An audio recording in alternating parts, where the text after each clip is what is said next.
ദുഃഖവെള്ളി. മനുഷ്യരാശിയുടെ രക്ഷയ്ക്കായി യേശുക്രിസ്തു ക്രൂശിൽ തൻ്റെ ജീവൻ സമർപ്പിച്ച ദിനം.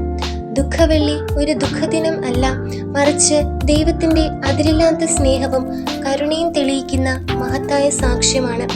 ക്രൂശിലെ യേശുവിൻ്റെ വേദനയും ത്യാഗവും മനുഷ്യരുടെ പാപഭാരങ്ങളെ ഏറ്റെടുക്കുന്ന ദൈവത്തിൻ്റെ മഹാനുഭാവത്തെ നമ്മെ ഓർമ്മപ്പെടുത്തുന്നു. ഈ ദിവസം നമ്മെ ആത്മപരിശോധനയിലേക്ക് നയിക്കുന്നു. നമ്മുടെ ജീവിതത്തിൽ സ്നേഹവും ക്ഷമയും ത്യാഗവും എത്രമാത്രം പ്രാവർത്തികമാക്കുന്നുവെന്ന് ചിന്തിക്കാൻ പ്രേരിപ്പിക്കുന്നു. യേശു ക്ഷമിച്ചതുപോലെ ക്ഷമിക്കാനും സ്നേഹിച്ചതുപോലെ സ്നേഹിക്കാനും ത്യാഗം ചെയ്തതുപോലെ ത്യാഗം ചെയ്യാനും നമ്മെ വിളിക്കുന്ന ദിനമാണ് ദുഃഖവെള്ളി. നിശബ്ദമായ പ്രാർത്ഥനയിലൂടെ നമ്മുടെ രക്ഷയ്ക്ക് വേണ്ടി അവിടുന്ന് അനുഭവിച്ച പീഡാനുഭവങ്ങൾ നമുക്ക് ഓർക്കാം.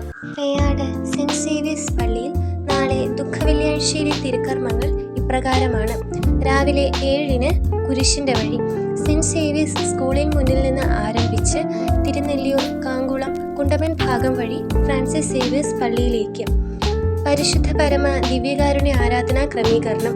രാവിലെ 6 മുതൽ 7 വരെ സിസ്റ്റേഴ്സ് അൽത്താര ബാലകർ, 9:30 മുതൽ 10:30 വരെ കർമ്മലമാത BCC, 10:30 മുതൽ 11:30 വരെ ക്രിസ്തുരാജ ഹോളി ക്രോസ് BCCകൾ, 11:30 മുതൽ 12:30 വരെ തിരുക്കുടുംബം BCC, ഉച്ചയ്ക്ക് 12:30 മുതൽ 1:30 വരെ സെന്റ് ജെയിംസ് BCC, 1:30 മുതൽ 3 വരെ കുരിശിൻ്റെ വഴി പൊതു ആരാധനയും.